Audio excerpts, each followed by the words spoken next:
شديد والنخل باسقات لها طلع نضيد وقال تعالى ولو شاء ربك لجعل الناس أمة واحدة ولا يزالون مختلفين إلا من رحم ربك সূরা হুদ আয়াত 118-119। সকল প্রশংসা আল্লাহর, যার অশেষ মেহেরবানিতে তার সর্বশ্রেষ্ঠ জীব মানুষ হিসেবে আমরা এই পৃথিবীতে এসেছি। আল্লাহ রাব্বুল আলামিন আমাদেরকে জ্ঞান বুদ্ধি দিয়ে বিবেক দিয়ে সৃষ্টি করেছেন এবং পারস্পরিক ভালোবাসা দয়া মহাব্বত সৃষ্টি করেছেন। আমাদেরকে ঈমানের সাথে মুমিন হিসেবে মুসলিম হিসেবে এই পৃথিবীতে পাঠিয়েছেন এবং বাংলাদেশের মতো একটি বৃহত্তম মুসলিম দেশে আমাদেরকে তিনি বসবাসের সুযোগ দিয়েছেন, যেখানে 90% মানুষ মুসলমান। আলহামদুলিল্লাহ। দুরূদ ও শান্তির ধারা বর্ষিত হোক আমাদের শেষ নবী মুহাম্মদুর রাসূলুল্লাহ সাল্লাল্লাহু আলাইহি ওয়াসাল্লামের উপরে, যার প্রতি ভালোবাসা এদেশের প্রতিটি মানুষের, প্রতিটি মুসলমান মুমিন হৃদয়ে রয়েছে, যার পথে চলতে পারার আনন্দ সবাই হৃদয়ে লালন করেন,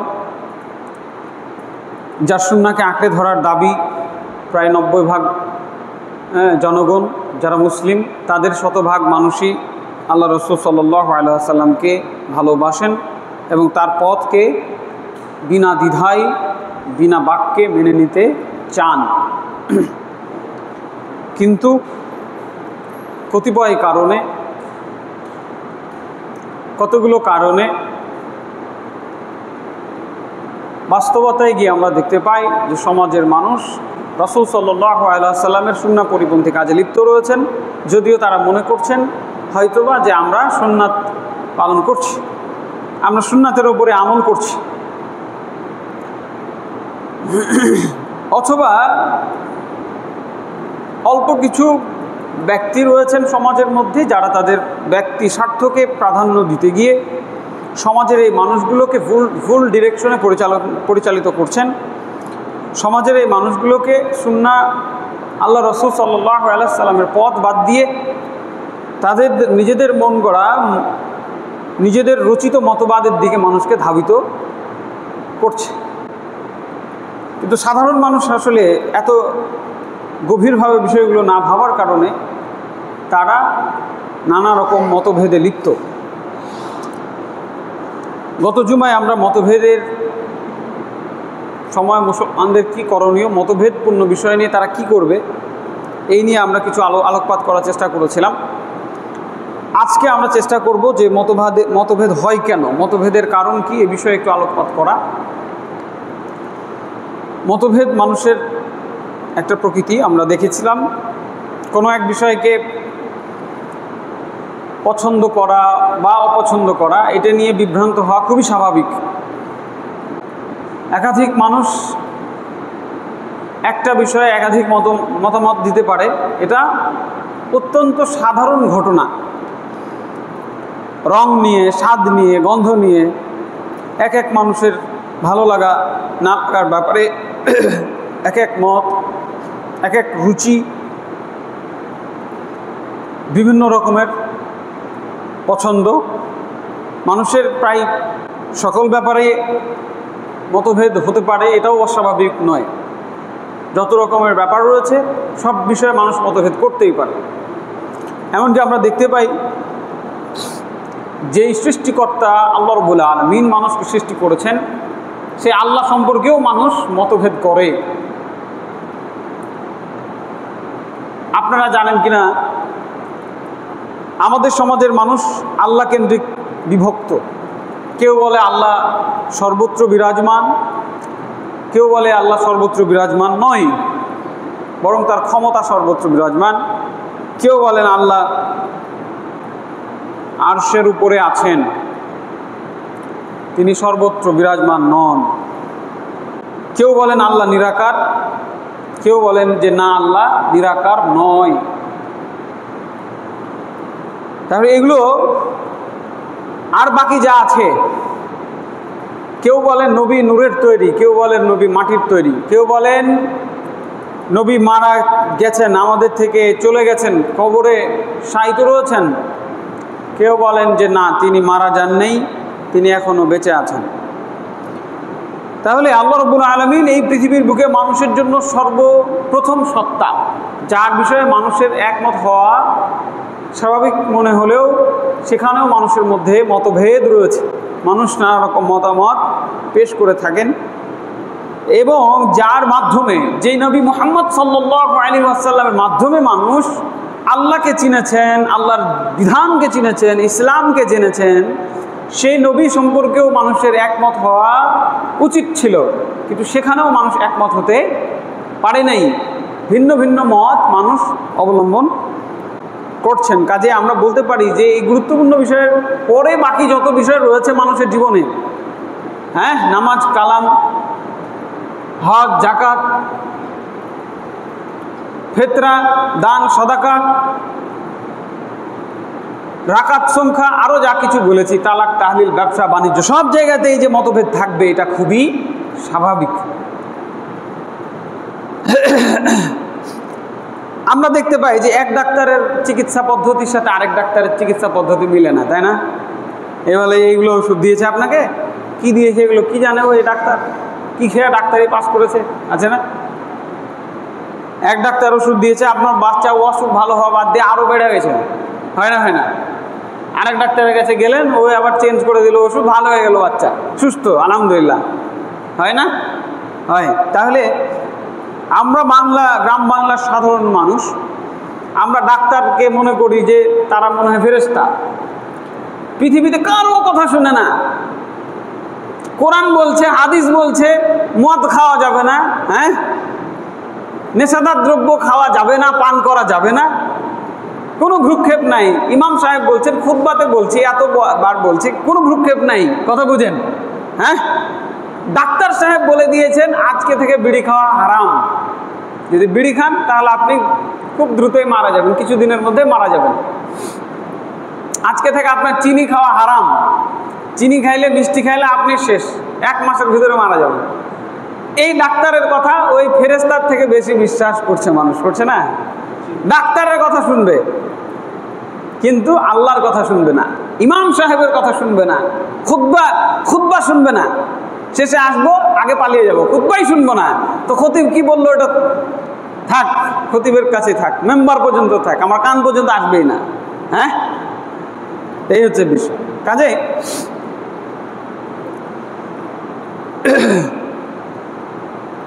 ইসলামের বিষয় যেহেতু ব্যাপক বিষয়, এখানে মানুষের মধ্যে মতভেদ হবে, একাধিক রকমের বুঝ হবে, এটি খুবই স্বাভাবিক, এবং এটাকে স্বাভাবিকভাবে নিতে পারতে হবে আমাদের।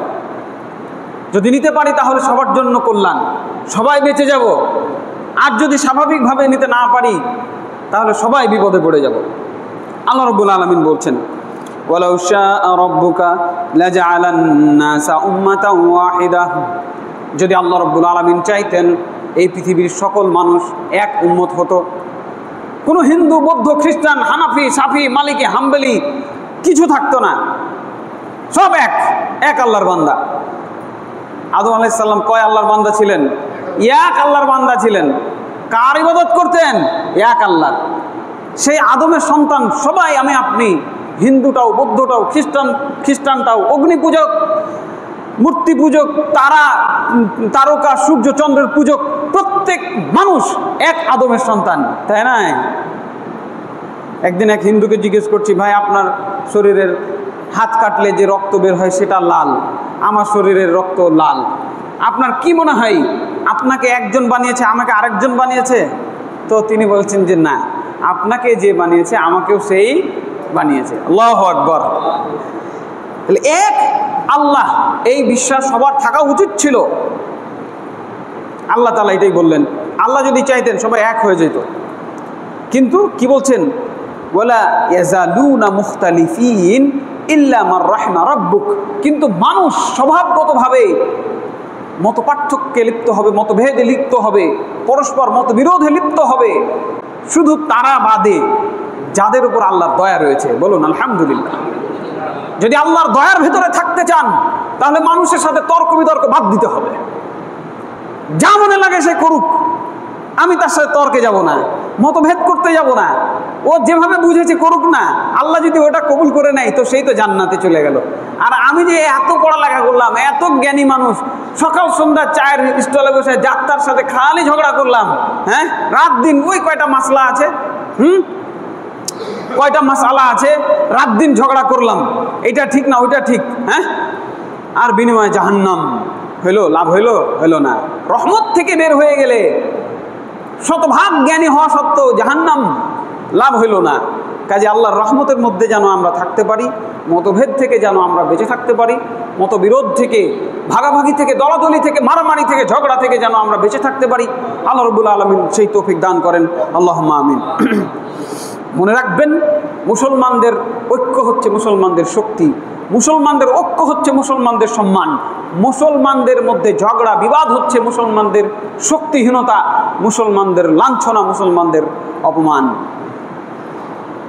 সম্মানিত মুসলিম ভাই বোন, মতভেদ হতেই পারে, কাজেই এটা নিয়ে ঝগড়া করা মোটেও উচিত হবে না। আমরা যদি সত্যটা জানতে পারি কোনোভাবে যে এটাই সত্য, এতদিন করছিলাম আজকে বাদ দেবো এখন, তাহলে আমি দয়ার ভেতরে আসবো, আল্লাহর রহমতের ভেতরে আসবো। আর যদি গোড়ামি করি যে না এতদিন যেটা করেছি এটা আমি কি ভুল করলাম, এত আমার বাপ দাদা কি ভুল করেছে, এত বড় বড় মসজিদের ইমাম সাহেব, এত বড় মাদ্রাসার মুহাদ্দিস, এত বড় মাদ্রাসার প্রতিষ্ঠাতা, পরিচালক, প্রিন্সিপাল, এরা কি ভুল করেছে, ভুল করতে পারে, এই মনোভাব যদি হৃদয়ে বাসনা, হৃদয়ের কোনো কোণে অবস্থান করে তাহলে হেদায়েত থেকে বঞ্চিত হতে হবে, কোনো উপায় নাই। এই ধ্যান ধারণা যার মাথার মধ্যে ঢুকবে হেদায়েত থেকে বঞ্চিত হবেই হবে। তাহলে সত্য আমি যদি জানতে পারি কোনোভাবে মেনে নিব। আল্লাহ রাব্বুল আলামিন এক, নবী এক, আমাদের কেবলা এক, আমাদের কোরআন এক, হ্যাঁ, অতএব মুসলমানদের মধ্যে কোনো আলাদা কিছু হওয়ার সুযোগ আছে? সুযোগ নাই। তারপরেও রয়েছে, তারপরেও যে বিভক্তিগুলো আমরা দেখতে পাচ্ছি এটা খুবই স্বাভাবিক, খুবই স্বাভাবিক। কাজে হতাশ হওয়ার কিছু নাই, আক্ষেপ করারও কিছু নাই। হতাশাও করা যাবে না যে যা মানে কিভাবে সবাইকে আমি এক করব, কখন তারা এক হবে, কেন এক হচ্ছে না, মুসলমানরা কেন দলে দলে বিভক্ত, এই নিয়ে আপনার মাথা ব্যথা করার কোনো দরকার নাই। কারণ এটা কি আল্লাহর পক্ষ থেকে একটা স্বাভাবিক ঘটনা যে মানুষ দলে দলে ভাগ হবে, এটা ঠিক নয়, তারপরেও হবে, এটি স্বাভাবিক। এটা মেনে নিতে পারার নাম হলো ঈমান। এটা মেনে নিয়ে এটাকে ডিলিংস করে সামনে এগিয়ে যাওয়ার নাম হলো ঈমান। আমরা যদি মানতে না পারি আমাদের ক্ষতি। তো এরপরেও কিছু মানুষের মনে এই প্রশ্ন থেকে যায়, কেন হবে? মন মানে না, মনকে বোঝানো যায় না, কেন হবে আলাদা, একটা হতে হবে। তো তাদের জন্য আজকে আমি কিছু কারণ উল্লেখ করার চেষ্টা করব। মূল কারণ যেটা আমরা প্রথমে যে আয়াতটা তেলাওয়াত করলাম, এটা আল্লাহর ইচ্ছা, আল্লাহ এভাবেই সাজিয়েছেন পৃথিবী। আল্লাহর প্রশ্নের উপরে প্রশ্ন করা যাবে না। কেন প্রশ্ন আল্লাহকে করা যাবে না? ইয়াফআলুল্লাহ মা ইউরিদ, আল্লাহর একটা বৈশিষ্ট্য হচ্ছে তিনি যা ইচ্ছা তাই করেন। এই ইচ্ছা থেকে আপনি তাকে ঠেকাতে পারবেন না। দুনিয়াতে মানুষের যদি একটু ক্ষমতা বেশি হয়, একটু টাকা পয়সা বেশি হয়, একটা এমপি পদ পায়, একটু মন্ত্রী পদ পায়, তো যা ইচ্ছা তাই করে না? করেনি। ৭১ সাল থেকে নিয়ে আজ পর্যন্ত করে নাই, করেছে। অতএব মানুষ যদি এটা করে আর তাকে কথা বলার মতো শক্তি না থাকে, সব থেকে পাওয়ারফুল যারা মিডিয়ায় কাজ করে তাদেরকে পাওয়ারফুল বলা হয় সারা বিশ্বব্যাপী, তাদের কোনো বাধা নেই, তারা যে কোনো জায়গায় যে কোনো কথা বলতে পারে। তারা পর্যন্ত এই বাংলার জমিনে মুখ বন্ধ রাখতে বাধ্য হয়েছে, ছিল না? বলতে পারে নাই, যাচ্ছে তাই করবে তারা, আপনি বলতে পারবেন না। হ্যাঁ, মানুষের এই অবস্থা, আপনি আল্লাহকে বলবেন আল্লাহ কেন আপনি এটা করেছেন? না, এই সুযোগ রাখা হয় নাই। কাজেই যেহেতু আল্লাহ রাব্বুল আলামিন চান নাই যে মানুষ এক হোক, অতএব আপনি চেয়ে এটা কমপ্লিট করতে পারবেন না, আমি পারবো না। আমরা কেউই এই পৃথিবীর মানুষকে একত্রিত করতে পারবো না। আমরা কেউই এই পৃথিবী থেকে খ্রিস্টান ধর্মকে বিলুপ্ত করতে পারবো না। বরং মুসলমানদের থেকে খ্রিস্টানদের সংখ্যা এখন বেশি, বরং তারাই চায় এই পৃথিবী থেকে সকল মুসলমানকে বিলুপ্ত করে দিবে। কথা বুঝছেন? ইহুদি মাত্র কয়েক 1 কোটি কত মাত্র 1 কোটির কাছাকাছি মুসলমান, গোটা 800 কোটি জনগণকে তারা ইহুদি বানাতে চায়। এই গোটা পৃথিবীতে ইহুদি ছাড়া আর কেউ থাকবে না। কথা বুঝছেন? তাহলে সবাই চায় যে আমার দল ভারী হোক, সবাই আমার চিন্তার মধ্যে আসুক, এটা সবার চাওয়া। অতএব কেউ এই পৃথিবী থেকে এই মতভেদকে দূর করতে পারবে না। তবে এখানে একটা বিষয় আমি একটু বলে রাখি, যাতে আপনাদের হতাশা একটু কমে যায়। মতভেদ মানে কিন্তু দলাদলি নয়। কথা বুঝছেন? নাভির নিচে হাত বাঁধা আর বুকের উপরে হাত বাঁধার মানে কিন্তু 2 দল হয় না। এটা আমাদের নির্বুদ্ধিতার কারণে, বোকামির কারণে আমরা এটাকে এইভাবে ভাবি যে কেউ জোরে আমিন বলেছে মানে সে আলাদা দলের লোক, আর কেউ আস্তে আমিন বলে মানে সে আমার দলের লোক।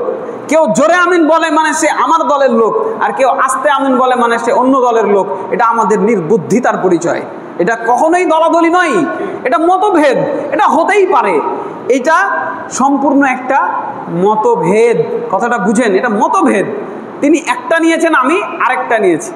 এটাকে কখনো আমরা গ্রুপিং মনে করব না, যেটা হারাম, যেটা বলা হয়েছে দলাদলি করবা না, এটা এক নয়। এটা আলাদা সম্পূর্ণ। এটা দুজন দুইটা বুঝেছে। এটাকে আমরা আরবি ভাষায় ইখতিলাফ বলি, ইখতিলাফ।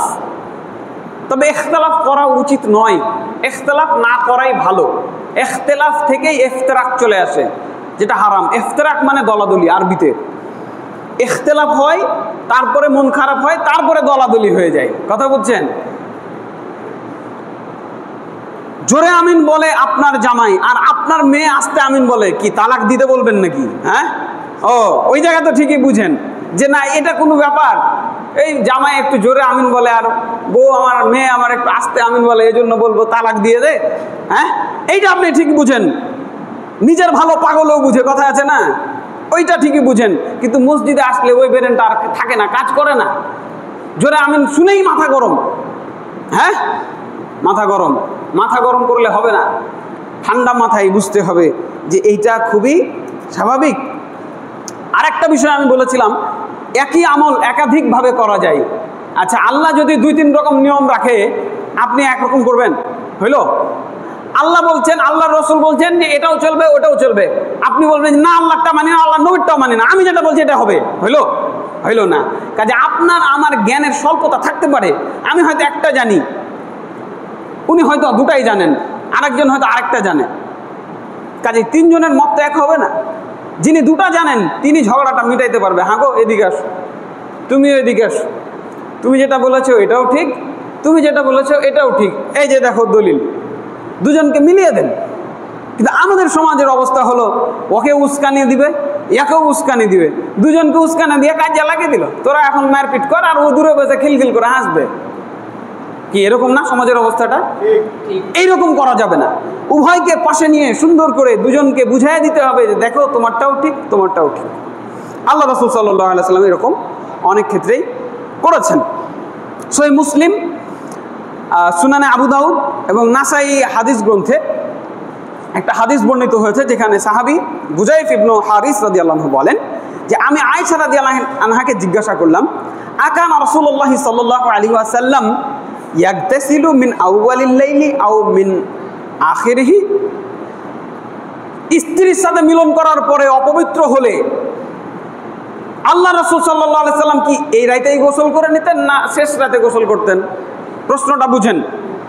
স্ত্রী সহবাস করলে মানুষ যে জুনুবি হয়, নামাজ পড়া যাবে না ওই অবস্থায়। তা নামাজের জন্য প্রস্তুতি নেবেন, রাত পার করে ফজরের আগে গোসল করতেন না এই রাতেই করে নিতেন এশারের পরেই?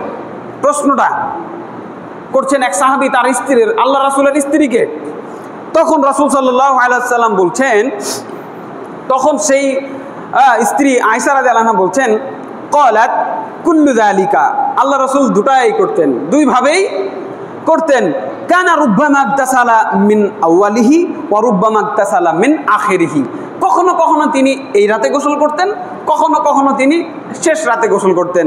তখন সাহাবী খুশি হয়ে বলছেন যে আমি বললাম কুলতু আলহামদুলিল্লাহিল্লাযী জাআলা ফিল আমরি সাআতান, সেই আল্লাহর প্রশংসা যিনি ইসলামের মধ্যে কত প্রশস্ততা রেখেছেন, বলুন আলহামদুলিল্লাহ। তিনি বুঝতে পারলেন যে এটা আল্লাহর পক্ষ থেকে একটি দয়া, এটি প্রশস্ততা। আর আমি আমার এই নির্বুদ্ধিতা যদি থাকতো, বলতাম এটা কেমন কাজ গো, নবী একবার এ বেলা একবার ও বেলা, এক বেলা হলেই তো ভালো হতো, হ্যাঁ দুরকম কেন হইতে গেল, কথা বুঝছেন না? এই রহমত বুঝার চোখ থাকতে হবে।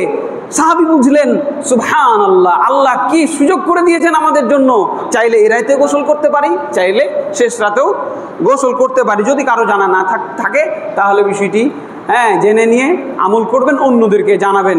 আলগোজ করার কিছু নাই, আমাদের গ্রাম্য ভাষা আমরা আলগোজ করি, এভাবে সারা রাত পার করে দিব, ছি ছি ছি কেমন লাগে না। কেন আপনি ছিচি করবেন? আপনি কি আল্লাহর নবীর থেকে বেশি পরহেজগার, বেশি পরিষ্কার পরিচ্ছন্ন না? সুযোগ আল্লাহ দিয়েছেন, সেটা গ্রহণ করতে হবে, কথা বুঝছেন? বেশি পরহেজগারিতা দেখানো যাবে না, বেশি পরিচ্ছন্নতা দেখানো যাবে না, ঝগড়া করা যাবে না। এইটা হলো সহিহ মুসলিম হাদিস নাম্বার 307, আবু দাউদ হাদিস নাম্বার 226। কাজেই আমরা যেন কেউই কোনো প্রকার মতভেদকে কেন্দ্র করে বাড়াবাড়ি না করি, কোনো প্রকার 2-3 রকমের চিন্তা আমল, মানুষের চেতনা, মানুষের কার্যকলাপ দেখে যেন আমরা ঝগড়ায় লিপ্ত না হই। প্রথমেই বুঝতে হবে হতে পারে ওটাও ঠিক, এটাও ঠিক, হতেও তো পারে। যদি হয় তাহলে তো আমার বাড়াবাড়ি করাটা ভুল হলো, তাই না? আচ্ছা, হতেও পারে এটাও ঠিক ওইটাও ঠিক, এইটা যেমন গ্রহণযোগ্য, তেমনিভাবে যেটা একটাই জিনিস আছে সেই জায়গায় এটাও ঠিক ওইটাও ঠিক বলাও কিন্তু নাজায়েজ। যেই বিষয়ে একটা সিদ্ধান্ত আল্লাহ রাসূল দিয়েছেন, সেখানে আপনি ইনিয়ে বিনিয়ে হতেও পারে এটাও ঠিক ওটাও ঠিক এটা বলতে পারবেন না। কিন্তু যে বিষয়ে আপনার জ্ঞান নাই, হতেও পারে আপনার বাইরে অন্য জ্ঞান থাকতেও পারে, নিজের জ্ঞান সম্পর্কে আপনি তো ভালোই জানেন। কয়টা আয়াত মুখস্থ আছে যদি জিজ্ঞাসা করি, লজ্জায় বলতেটুকু পারবেন না কয়টা আয়াত জানেন। যদি এই হয় আমাদের জ্ঞানের অবস্থা, তাহলে তো নিজেকে বড় কিছু মনে করার কোনো সুযোগ নাই। হতেও পারে আমার থেকে তিনি ভালো জানেন, এটাই বেশি নিরাপদ, তাই কি না? তাই না? এটাই নিরাপদ যে আমার থেকে উনি বেশি জানেন, হতেও পারে ওনারটা ঠিক। তো যাই হোক, সম্মানিত মুসল্লিবৃন্দ, আমি পবিত্র কোরআন এবং সহিহ হাদিস থেকে বেশ কিছু কারণ উল্লেখ করার চেষ্টা করছি, একটু মনোযোগ দিয়ে শোনার চেষ্টা করবেন। একটা বড় কারণ হতে পারে যিনি আমলটা করছেন আপনার সাথে মিলছে না। আপনি যে হাদিসটা জানেন, যেই কোরআনের আয়াতটা জানেন, উনি হয়তো সেটা জানেন না। এটা শুধু এখন না, সাহাবীদের সময় এই ধরনের মতভেদ হইতো। সাহাবীরা এইভাবে 2 রকম করতেন, 3 রকম করতেন। কেন? কারণ এক সাহাবী যেটা জানে, আরেক সাহাবী সেটা জানে না। এখনকার সময়ে তো মোবাইল আছে, কম্পিউটার আছে, ইন্টারনেট আছে, লিখে খালি একটা এন্টার দিবেন, সার্চ মারবেন, সব চলে আসবে। আল্লাহ রাসূলের জামানায় ইন্টারনেট ছিল, কম্পিউটার ছিল, মোবাইল ছিল না। আপনি এখানে বসে থেকে মক্কার ইমামকে ফোন করতে পারবেন, কাবার ইমামকে। এই বিশ্বের সবথেকে বড় বিশ্ববিদ্যালয়, ইসলামী বিশ্ববিদ্যালয় মদিনা ইউনিভার্সিটি। মদিনা ইউনিভার্সিটির প্রিন্সিপালকে এখানে বসে ফোন দিতে পারবেন যে মুহতারাম, একটা ঝামেলায় পড়েছি, 7 ভাগে কুরবানি করা যাবে না, আপনি একটু বলে দেন তো। ওখান থেকে বলে দিবে, সবাই শুনে নিতে পারবেন। হ্যাঁ, এই যুগ তো তখন ছিল না। তো তাদের মধ্যে এরকম হইতো। উদাহরণ নাম্বার 1, আব্দুল্লাহ ইবনে আমর রাদিয়াল্লাহু আনহু থেকে বর্ণিত আছে যে ওমর রাদিয়াল্লাহু আনহু, বুখারীর হাদিস বলছি কিন্তু, ওমর রাদিয়াল্লাহু আনহু সিরিয়া যাচ্ছেন, খুব জরুরি কাজ, দলবল সঙ্গে সাথে বেঁধে নিয়ে সিরিয়া যাচ্ছেন। আমার মনে হয় ফিলিস্তিন বিজয়ের যে গল্প করছিলাম সেই জন্য যাচ্ছেন। মানে কত বড় কাজ বুঝেন, দেশ দখল করতে যাচ্ছেন। ওই দেশ আমার, আল্লাহ রাসূল দিয়ে গেছেন, তিনি থাকতে পারি নাই, এখন দখল করব, সুযোগ আসছে। এত বড় কাজ, কথা বুঝেন, বাংলাদেশ দখল করতে আসছেন ওমর রাদিয়াল্লাহু আনহু। আল্লাহর জনগণকে, আল্লাহর মসজিদকে আল্লাহর বিধান মাফিক চালাবেন, তাই এটা অনেক গুরুত্বপূর্ণ কাজ না? অনেক গুরুত্বপূর্ণ কাজ। যাচ্ছেন, যাইতে রাস্তায় হঠাৎ খবর আসলো যে আর যায়েন না, ওখানে প্লেগ মহামারী হয়েছে। প্লেগ মহামারীতে গ্রাম মানুষ মরে সাবার হয়ে যায়, কথা বলছেন। গোটা গ্রাম খালি হয়ে গেছে, এরকমও ঘটনা ঘটেছে। প্লেগ হয়েছে, গোটা গ্রাম খালি। আপনারা হয়তো জানেন কলেরা, শুনেছেন মনে হয়, কলেরাতে মানুষ মারা যেত, গোটা গ্রামের মানুষ মরে গেছে, দুটো একটা বেঁচে আছে।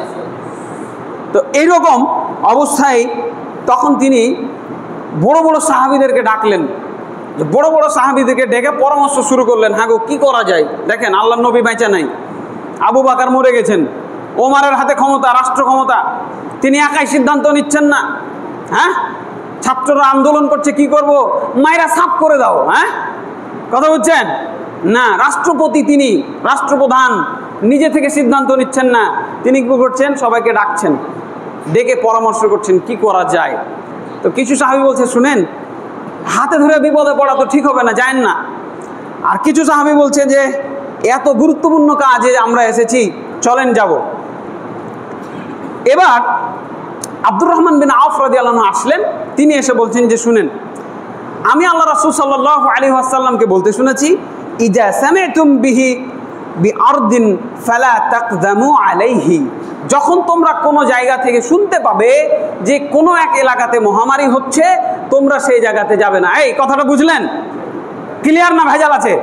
একদম ক্লিয়ার না? আল্লাহর নবী বলে দিয়েছেন, শোনো, তুমি যদি শুনতে পাও যে ওই এলাকাতে মহামারী, প্লেগ চলছে, কলেরা চলছে, হ্যাঁ, যাবে না।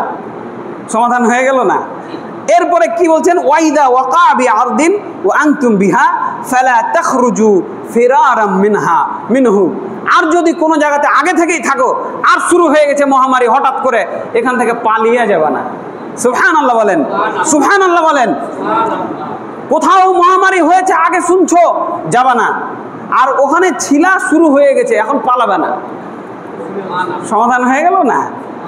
সবাই মিলে সিদ্ধান্ত নিলেন আর যাব না। তাহলে মতভেদ হয়েছিল, সমাধানও হয়ে গেল। আমরাও যদি এই ধরনের বিষয়গুলো নিয়ে যদি পরামর্শ করে চিন্তা করি এবং আল্লাহ রসুলের হাদিস খুঁজি, আল্লাহ রসুল এরকম ব্যাপারে কি সমাধান দিয়েছে, সমাধান হয়ে যাবে। আর যদি মনে করে হ্যাঁ তোর থেকে কম জানি আমি, বাস আর সমাধান হবে না। এটা ভাবলি গেল, আমার বাপ কম জানতো, আমার 14 গোষ্ঠী আলেম, সব হাফেজ, আমার বংশে সব হাফেজ, হাফেজ ছাড়া নাই। হ্যাঁ, তোর থেকে কম জানে, খালি বলেছি ভাই 40 করা যাবে না গো, রায়গা মেটা ভাই, আর 40 করা যাবে না। তুই কত বড় হুজুর? ডাকেন, বুঝান, দেখেন, আচ্ছা রাগিয়েন না। আল্লাহ রসুলের স্ত্রী মারা যায়নি, সন্তান মারা যায়নি, চাচা মারা যায়নি, আল্লাহ রসুল 40 করেছেন, দেখাইতে পারবেন? কেউ দেখাইতে পারবে না। তাহলে যদি প্রকৃত ইমানদার হয় তাহলে বলবেন না 40 করা যাবে না। তাহলে কি করা যাবে? যা করা যাবে সেটা জেনে নিয়ে করবো আমরা। হ্যাঁ, কত কোটি টাকা আছে, কতটি গরু আছে আপনার, দিয়ে দেন না এতিমখানায়। আপনার বাপের নামে আল্লাহকে খুশি করার জন্য যে আল্লাহ দিয়ে দিলাম 2টা গরু এতিমখানায়, ওরা খাবে, আর আপনি নেকিটা আমার বাপের কবরে পৌঁছায় দিয়ে দিবেন আল্লাহ। এটা তো সঠিক নিয়ম। এটা বাদ দিয়ে আপনি ওই হাফেজ গেলাকে বাড়ি নিয়ে এসে পড়িয়ে হ্যাঁ কেন খাওয়াইতে গেলেন 40তম দিনে? আবার সামাজিকভাবে ট্রেন্ড চালু হয়েছে, যদি না খাওয়ায় চাপ দেওয়া হবে, চাপ দেওয়া হবে। হ্যাঁ, কি তোকে, তোর বাপ তোকে থুয়ে গেছে দুনিয়াতে রে, আফসোস তোকে লিয়ে, আমার বাপটা মরে গেছে, একটু 40টা করলি না, ওটাই ওর মাথা ব্যথা। নাউজুবিল্লাহ, আল্লাহ আমাদের বোঝার তৌফিক দান করেন, আল্লাহুম্মা আমিন। আমি হাদিস যেটা বললাম, সহিহ বুখারী হাদিস নম্বর 5729। দ্বিতীয় উদাহরণ, আলী রাদিয়াল্লাহু আনহু আর ইবনে আব্বাস রাদিয়াল্লাহু আনহু দুজন মিলে ফতোয়া দিয়েছেন। ইবনে আব্বাস রাইসুল মুফাসসিরিন, কোরআনের ব্যাপারে সব থেকে বেশি জ্ঞান যিনি রাখতেন ইবনে আব্বাস রাদিয়াল্লাহু আনহু। তার থেকে বড় জ্ঞানী এই পৃথিবীর বুকে দ্বিতীয় কেউ নাই, বলুন আলহামদুলিল্লাহ। তিনি একটা ফতোয়া জারি করলেন, এবং তিনি কে? আল্লাহ রাসূলের নিজের চাচতো ভাই। চাচতো ভাই বুঝেন? আব্বাস রাদিয়াল্লাহু আনহু তার চাচা, তার ছেলে ইবনে আব্বাস, আব্দুল্লাহ ইবনে আব্বাস। আর আলী রাদিয়াল্লাহু আনহু কে জানেন? আল্লাহ রাসূলের জামাই, আল্লাহ রাসূলের চাচতো ভাই। সম্পর্ক উল্টা মনে হতে পারে, এটা বাংলাদেশের কালচার, ওই দেশে এগুলা কালচার নাই।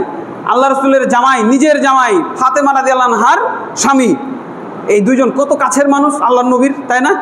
ফতোয়া দিয়েছেন কি, একটা মহিলার পেটে বাচ্চা আছে, স্বামী মারা গেল, এখন সে কি করবে? সে যদি আবার বিয়ে করতে চায় তাহলে কতদিন পরে বিয়ে করবে? তারা ফতোয়া দিলেন 4 মাস 10 দিন পরে। আচ্ছা, এটা তাদের ফতোয়া। এখন আমরা কোরআনে দেখি, কোরআন কি বলছে। আল্লাহ রাব্বুল আলামিন সূরা তালাকের 4 নম্বর আয়াতে বলছে, হ্যাঁ, ওয়া উলাতুল আহমালি আজালুহুন্না আই ইয়াদনা হামলাহুন্না, ইয়াদানা হামলাহুন্না, যখন একটা মহিলার বাচ্চা প্রসব হয়ে যাবে সেদিন থেকে তার ইদ্যত শেষ হয়ে গেল। এটা কোরআন বলছে।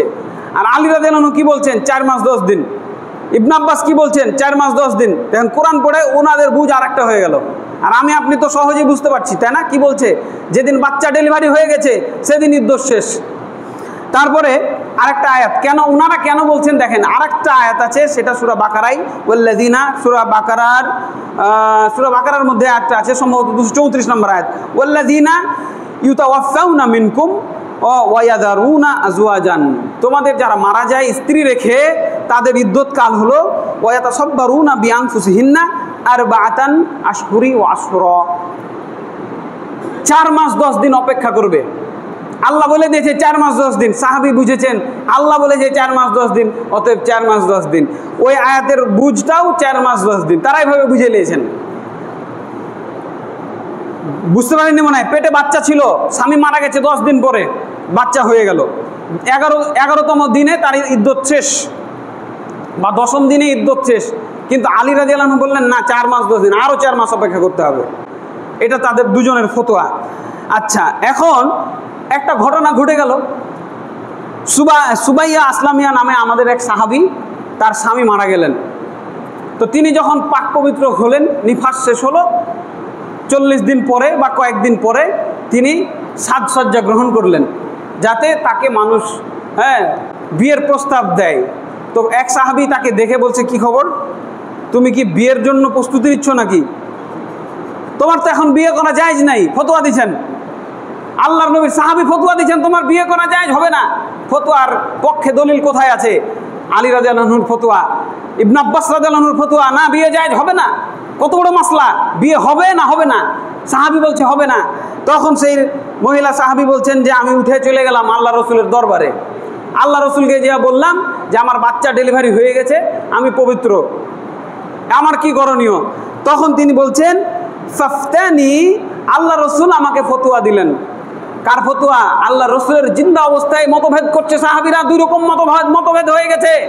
একদল বলছে বিয়ে করা জায়েজ নাই, আর তিনি বিয়ের জন্য প্রস্তুতি নিয়েছেন, চলে গেলেন ফতোয়া নিতে আল্লাহ রসুলের কাছে।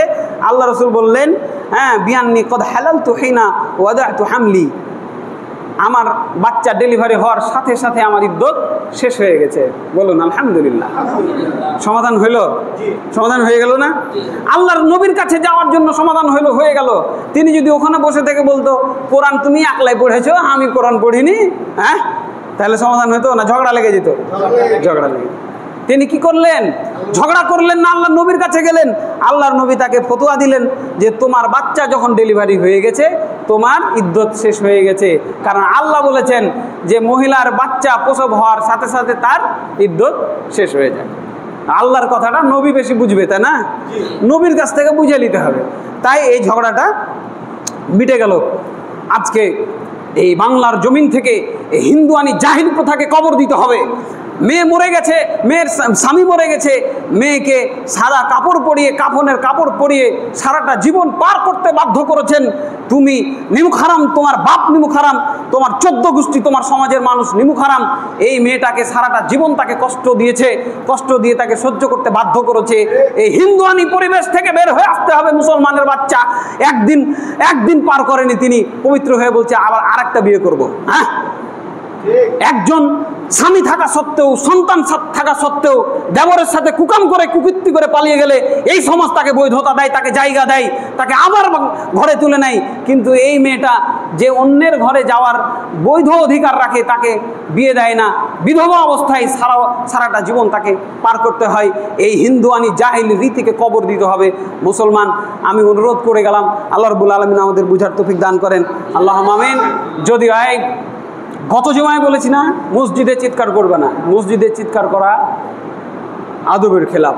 তো যাই হোক, বললাম মঞ্চ করে যখন জালসা মাহফিল হয় তখন চিল্লাবে ঠিক করে।